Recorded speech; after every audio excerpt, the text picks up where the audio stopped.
সমাবেশে বক্তব্য রাখেন তারা। সাতক্ষীরায় হরতালের সমর্থনে গাড়ি ভাঙচুর, ককটেল বিস্ফোরণ এবং গাছের গুঁড়ি ফেলে সড়ক অবরোধ করে বিক্ষোভ মিছিল করে জেলা জামায়াত শিবির কর্মীরা। ফেনীতেও বিক্ষোভ মিছিল, গাড়ি ভাঙচুর করে জেলা জামায়াত শিবির কর্মীরা। এ সময় জেলা নির্বাহী ম্যাজিস্ট্রেট সহ আহত হয় অন্তত 10 জন। সিরাজগঞ্জে জেলা শাখার সেক্রেটারি আবু জাফরের নেতৃত্বে বিক্ষোভ মিছিলে শহরের গুরুত্বপূর্ণ সড়ক ঘুরে আসে। পরে এক সংক্ষিপ্ত সমাবেশে মিলিত হয় তারা।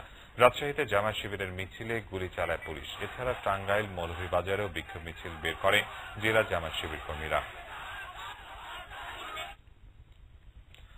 মানবতা বিরোধী অপরাধে অভিযুক্ত জামায়াতের সাবেক আমির গোলাম আজমের ফাঁসির রায়ের দাবিতে আবারও সরব হয়ে উঠেছে শাহবাগের গণজাগরণ মঞ্চ।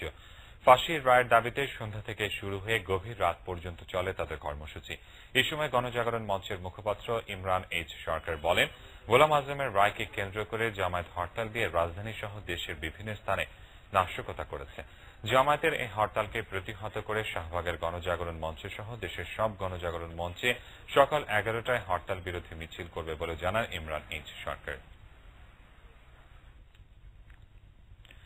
বাংলাদেশের রাজনীতিতে বহুল আলোচিত সমালোচিত অধ্যাপক গোলাম আজম, জন্ম ব্রাহ্মণবাড়িয়ায়। মহান মুক্তিযুদ্ধে বিতর্কিত ভূমিকার জন্য বরাবরই নিন্দিত। অন্যদিকে ডাকসুর জিএস থাকার সময় মহান ভাষা আন্দোলনে ভূমিকা ছিল তার। গোলাম আজমের কর্মজীবন শুরু শিক্ষকতা দিয়ে। পূর্ব পাকিস্তান জামায়াতের আমির হিসেবে মহান মুক্তিযুদ্ধে তার নির্দেশনায় গঠিত হয় রাজাকার, আল বদর ও আল শামস।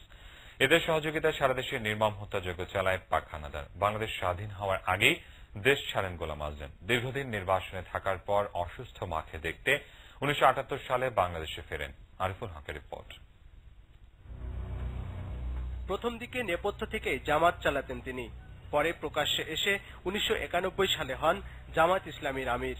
তার বিচারের দাবিতে আন্দোলনও কম হয়নি এদেশে। 1992 সালে গোলাম আজম সহ যুদ্ধাপরাধীদের বিচারের দাবিতে শহীদ জননী জাহানারা ইমামের নেতৃত্বে দেশে তীব্র গণ আন্দোলন গড়ে ওঠে। তৈরি হয় গণ আদালত, সেখানে প্রতীকী মৃত্যুদণ্ড দেয়া হয় তাকে। এরপর মামলা, গ্রেপ্তার, কারাবরণ। আদালতের নির্দেশে নাগরিকত্ব ফিরে পেয়ে চলে আসেন প্রকাশ্য রাজনীতিতে। এরপর 2000 সালে রাজনীতিতে এসে আবার চলে যান আড়ালে। চলাফেরাও করে ফেলেন সীমিত। কিন্তু জামায়াতের বাইরেও রাজনীতিতে সবসময়ই ঘুরে ফিরে আসে তার নাম। 2008 সালে আওয়ামী লীগ নেতৃত্বাধীন মহাজোট সরকার ক্ষমতায় এলে যুদ্ধাপরাধীদের বিচারের জন্য গঠিত হয় আন্তর্জাতিক অপরাধ ট্রাইব্যুনাল। গোলাম আজমকেও আনা হয় বিচারের আওতায়। গোলাম আজমের বিরুদ্ধে ট্রাইব্যুনালে আনা অভিযোগগুলোর অন্যতম হল 71-এর 4 এপ্রিল টিক্কা খানের সাথে দেখা করে নাগরিক শান্তি কমিটি গঠন। ইয়াহিয়ার সঙ্গে দেখা করে বাংলাদেশের বিরুদ্ধে ষড়যন্ত্রের অভিযোগও আনা হয়।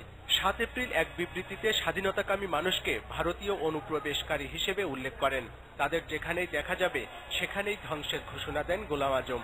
22 এপ্রিল শান্তি কমিটির সভা শেষে এক বিবৃতিতে অধীনস্থ সংগঠনগুলোর সদস্যদের দেশপ্রেমিক উল্লেখ করে দেশের সাধারণ নাগরিকদের ধ্বংস করার আহ্বান জানান। 17 মে ঢাকার এক সভায় স্বাধীনতা আন্দোলনকে রাষ্ট্রবিরোধী কার্যকলাপ ও মুক্তিযোদ্ধাদের বিশ্বাসঘাতক উল্লেখ করে পাকিস্তান সেনাবাহিনীর অপারেশন সার্চলাইট সেনা অভিযানের প্রশংসা করেন। 16 জুলাই রাজশাহী, 18 জুলাই ব্রাহ্মণবাড়িয়া, 4 আগস্ট খুলনা, 7 আগস্ট কুষ্টিয়া সহ বিভিন্ন এলাকায় বিভিন্ন সভায় মুক্তিযোদ্ধাদের বিরুদ্ধে উস্কানিমূলক ও উত্তেজনাকর বক্তব্য দেন। 17 সেপ্টেম্বর মোহাম্মদপুর ফিজিক্যাল এডুকেশন সেন্টারে রাজাকারদের শিবির পরিদর্শন করে তাদের সশস্ত্র হওয়ার আহ্বান জানান। 19 জুন ইয়াহিয়ার সাথে দেখা করে সেনাবাহিনীকে সহযোগিতা ও মুক্তিবাহিনীকে মোকাবেলার জন্য রাজাকার, আলবদর, আলশামস বাহিনীকে অস্ত্র সরবরাহের আহ্বান জানান। এছাড়া হত্যা ও নির্যাতনের মতো কয়েকটি ঘটনায় গোলাম আজমের সরাসরি সম্পৃক্ততার কথাও এসেছে তদন্ত প্রতিবেদনে। আরিফুল হক, বাংলা ভিশন, ঢাকা।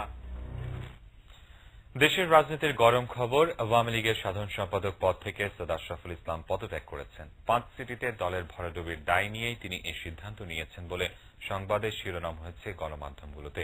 তবে খবরটিকে গুজব বলে উড়িয়ে দিয়েছেন সৈয়দ আশরাফুল ইসলাম। দলের যুগ্ম সাধারণ সম্পাদক মাহবুবুল আলম হানিফও বলেছেন, দলের ঐক্য বিনষ্ট করতে একটি মহল গুজব ছড়াচ্ছে। সঞ্জিত আহমেদের রিপোর্ট। বিষয়টি নতুন নয়। দ্বিতীয়বারের মতো পত্রপত্রিকায় উঠেছে আওয়ামী লীগের সাধারণ সম্পাদকের পদ থেকে সৈয়দ আশরাফুল ইসলামের পদত্যাগের খবর। এবার 5 সিটি কর্পোরেশন নির্বাচনে ব্যর্থতার দায় নিয়েই তার এমন সিদ্ধান্ত বলে জানায় বেশ কয়েকটি দৈনিক।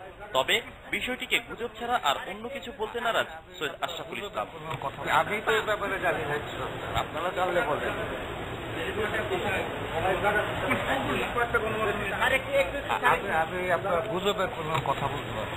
অন্যদিকে দলের যুগ্ম সাধারণ সম্পাদক মাহবুবুল আলম হানিফ বলেন, সৈয়দ আশরাফের পদত্যাগের খবরটি সত্য নয়, ব্যর্থতার দায় কারো একার নয় বলেও জানান হানিফ। এটা মাননীয় সভানেত্রী যদি মনে করেন যে এই দলের কোথাও কোনো দুর্বলতা আছে, অবশ্যই সেটা উনি এই দুর্বলতা কাটিয়ে ওঠার জন্য সেটা ঠিক করার জন্য পদক্ষেপ নিতে পারেন। কিন্তু বাইরে থেকে বিভিন্ন জনে বিভিন্ন রকম মন্তব্য করে দলের সম্বন্ধে বিভ্রান্ত ছড়ানোর কোনো যুক্তিকতা আছে বলে মনে করি না। সাংগঠনিকভাবে কিছুটা থিতিয়ে পড়া আওয়ামী লীগ অল্প সময়ে আবার নেতাকর্মীদের নিয়ে ঘুরে দাঁড়াতে পারবে বলে আশা দলের নীতি নির্ধারকদের। Tanzid Ahmed, Bangla Vision, Dhaka. Bank company সংশোধনী আইন 2013 পাশ হয়েছে সংসদে। নারীদের সম্পর্কে আল্লামা শফির বক্তব্য আর দুর্নীতি নিয়ে পাল্টাপাল্টি অভিযোগ নিয়ে অধিবেশনে তীব্র বিতণ্ডা হয়েছে। আর সিটি নির্বাচনে বিজয়ী প্রার্থীদের দুর্নীতিবাজ সন্ত্রাসী আখ্যা দেয়ায় প্রধানমন্ত্রীকে ক্ষমা চাওয়ার দাবি জানিয়েছে বিএনপি। বিরোধী দলীয় সংসদ সদস্য ব্যাংক কোম্পানি সংশোধনী বিল জনমত যাচাইয়ের প্রস্তাব দিলেও তা কণ্ঠভোটে নাকচ হয়ে যায়। নারীদের নিয়ে হেফাজতে ইসলামের আমির আল্লামা শফির বক্তব্যের তীব্র সমালোচনা করেন সরকার দলীয় নারী সদস্যরা। আর এ নিয়ে পাল্টা বক্তব্য রাখেন বিএনপির নারী সংসদ সদস্যরা। ব্যারিস্টার মদুদ সিটি কর্পোরেশন নির্বাচনে বিজয়ী প্রার্থীদের দুর্নীতিবাজ সন্ত্রাসী আখ্যা দেয়ায় প্রধানমন্ত্রীকে ক্ষমা চাইতে বলেন। ভারতের সংসদের মতো বাংলাদেশের বাজেট নিয়ে নির্ধারিত আলোচনার সময় বাড়ানোর দাবি জানান বিএনপি নেতা এম কে আনোয়ার।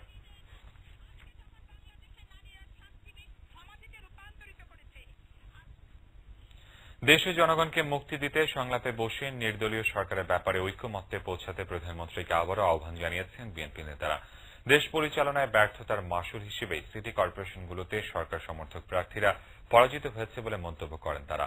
নেতারা বলেন, হিন্দুদের ক্ষতি হয় এমন কোন আইন পাশ করতে দেবে না বিএনপি। মাহমুদ আরিফকে সাথে নিয়ে জাহাঙ্গীর আখন্দের রিপোর্ট। শ্রী শ্রী জগন্নাথ দেবের রথযাত্রা উপলক্ষে স্বামীবাগের ইস্কন মন্দিরে আয়োজন করা হয় আলোচনা সভার। এতে বিএনপির ভারপ্রাপ্ত মহাসচিব বলেন, কিছু স্বার্থান্বেষী মহল যারা বাংলাদেশের হাজার বছরের সাম্প্রদায়িক সম্প্রীতি বিনষ্টের অপচেষ্টা করছে, যারা ধর্মের নামে জাতিকে বিভেদে জড়াতে চায়, তারা দেশের শত্রু বলে মন্তব্য করেন তিনি। আপনাদের স্বার্থ বিঘ্নিত হবে এমন কোন আইন আমরা পাশ করতে দেব না, এমন কোন কাজ করতে দেব না যে কাজগুলোতে আপনারা মনে করবেন যে দেশটি আপনাদের নয়। সবকিছুর মূলে হচ্ছে গণতন্ত্র। আজকে দুর্ভাগ্য আমাদের যে সেই গণতন্ত্র আজকে এখানে বিপন্ন হয়েছে, মানুষের অধিকার বিপন্ন হচ্ছে। এদিকে সকালে জাতীয় প্রেস ক্লাবে এক আলোচনায় বিএনপি নেতা নজরুল ইসলাম খান বলেন, দলীয় সরকারের অধীনে বাংলাদেশে কোনো নির্বাচন হতে দেওয়া হবে না। নির্দলীয় নিরপেক্ষ সরকারের অধীনে নির্বাচনের লক্ষ্যে কিভাবে সে নির্বাচনটা করা যায়, আইনটা কিভাবে করা যায়, কারা সেই সরকারে থাকবে ইত্যাদি নিয়ে আমরা আলোচনায় রাজি আছি। এদেশের প্রায় 90% মানুষ মনে করে যে নির্দলীয় নিরপেক্ষ সরকারের অধীনে নির্বাচন হওয়া উচিত। আপনি জনগণের পক্ষে থাকবেন না বলেন গণতন্ত্রের পক্ষে আছেন, এটা কি করে হয়? নজরুল ইসলাম খান বলেন, আওয়ামী লীগ বরাবরই গণতন্ত্র বিরোধী কাজ করেছে।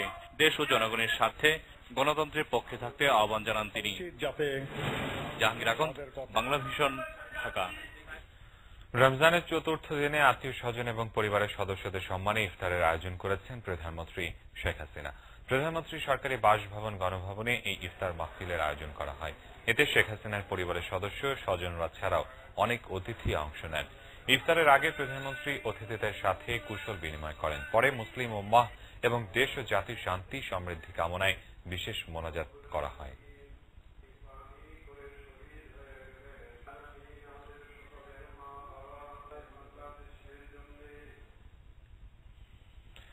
ন্যাশনাল পিপলস পার্টি এনপিপির ইফতার মাহফিলে অংশ নিয়েছেন বিরোধী দলীয় নেত্রী বিএনপি চেয়ারপারসন বেগম খালেদা জিয়া। রাজধানীর সোনারগাঁ হোটেলে ইফতার মাহফিলের আয়োজন করে ন্যাশনাল পিপলস পার্টি। এতে বিরোধী দলীয় নেত্রী বেগম খালেদা জিয়া ছাড়াও বিএনপির কেন্দ্রীয় নেতারা অংশ নেন। যোগ দেন বিএনপির নেতৃত্বাধীন 8 দলীয় জোট নেতারা। এ সময় নেতারা বলেন, জনগণ 5 সিটি কর্পোরেশন নির্বাচনে নির্দলীয় সরকারের পক্ষে রায় দিয়েছে। ইফতার মাহফিলে দেশ ও জাতির সমৃদ্ধি কামনা করে মোনাজাত করা হয়।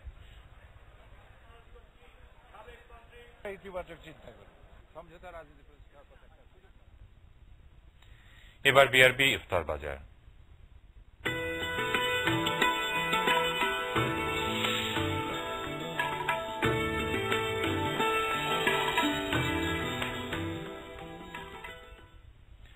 মুখরোচক আর বাহারি ইফতার কপালে জোটে না নিম্ন আয়ের মানুষদের। তারপরও খেটে খাওয়া এই মানুষগুলো সারাদিনের কর্মব্যস্ততা ভুলে জড়ো হন ইফতারের টানে। উচ্চবিত্তদের